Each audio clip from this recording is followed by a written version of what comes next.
galera, aqui quem fala é o Thales com mais um podcast. No podcast de hoje falaremos sobre cartografia e seus múltiplos usos através do tempo.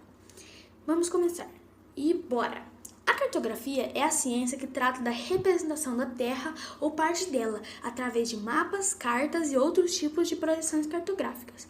Podemos dizer que a cartografia surgiu por volta do ano de 2500 a.C., quando foi confeccionada pelos sumérios, o que considera o primeiro mapa da história, uma placa de barro cozido com inscrição de caracteres cuneiformes, a escrita suméria, onde foi representado o lado setentrional da região mesopotâmica. Mas, bem antes disso, o homem já havia se utilizado de pinturas, as pinturas rupestres, e até mesmo de entalhes e verdadeiras maquetes de pedra, confeccionadas pelos esquimós e pelos astecas, respectivamente, como a tentativa de representar pequenas localidades. A pedra de Sayhuite, por exemplo, representa junto com os entalhes esquimós um dos primeiros trabalhos realizados com a técnica do que é chamado de cartografia em relevo, e foi feita para representar um bairro de uma cidade asteca.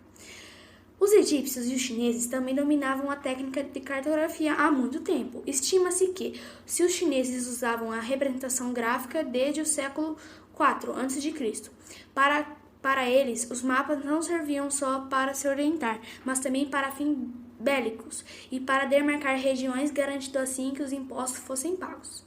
Mas bons mesmo na cartografia foram os gregos. O sistema de cartografia contemporâneo nasceu nas escolas de Alexandria e Atenas.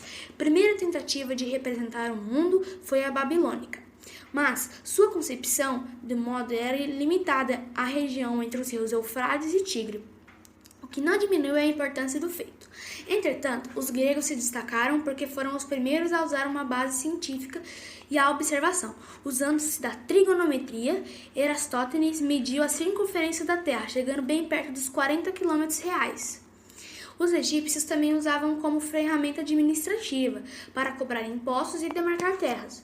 Mas, mais que isso, foram eles que desenvolveram um método de triangulação para determinar distâncias baseadas na matemática, e o nível instrumento de forma de A, como um pêndulo no meio usado para medir áreas.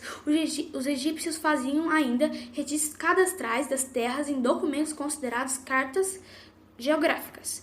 Seus túmulos e alguns papiros representavam o mundo dos mortos, como se fossem um mapa de outro mundo. Eles serviam para guiar as almas e frequentemente representavam o rio Nilo. A cartografia só foi evoluir novamente entre os séculos XV e XVI, que foi quando havia as grandes navegações. Naquela época, quanto mais território o país tinha, mais poder ele tinha. Agora irei falar sobre o Velho Mundo. O Velho Mundo continha os continentes já descobertos naquela época, que no caso eram os continentes europeu, asiático e africano. Após o Velho Mundo, iniciou-se um Novo Mundo, que continha mais um continente, o continente americano, depois o Novíssimo Mundo, com a Oceania. Ptolomeu nasceu no Velho Mundo. Ele é considerado o pai da cartografia, e ele idealizou duas coisas que nós usamos hoje em dia. Ele criou o retículo geográfico e idealizou que o mapa deveria se transformar em um globo. E agora vou falar sobre a cartografia na atualidade. Hoje a cartografia é feita por meios modernos, como fotografias aéreas e sensoriamento remoto por satélites. Além disso, como os recursos dos computadores, os geógrafos podem obter maior precisão nos cálculos, criando mapas que chegam a ter a precisão de até 1 metro. As fotografias aéreas são feitas de maneira que, sobrepondo-se duas imagens do mesmo lugar, obtendo-se a impressão de que uma só imagem em relevo, assim representando-se detalhes da superfície do solo.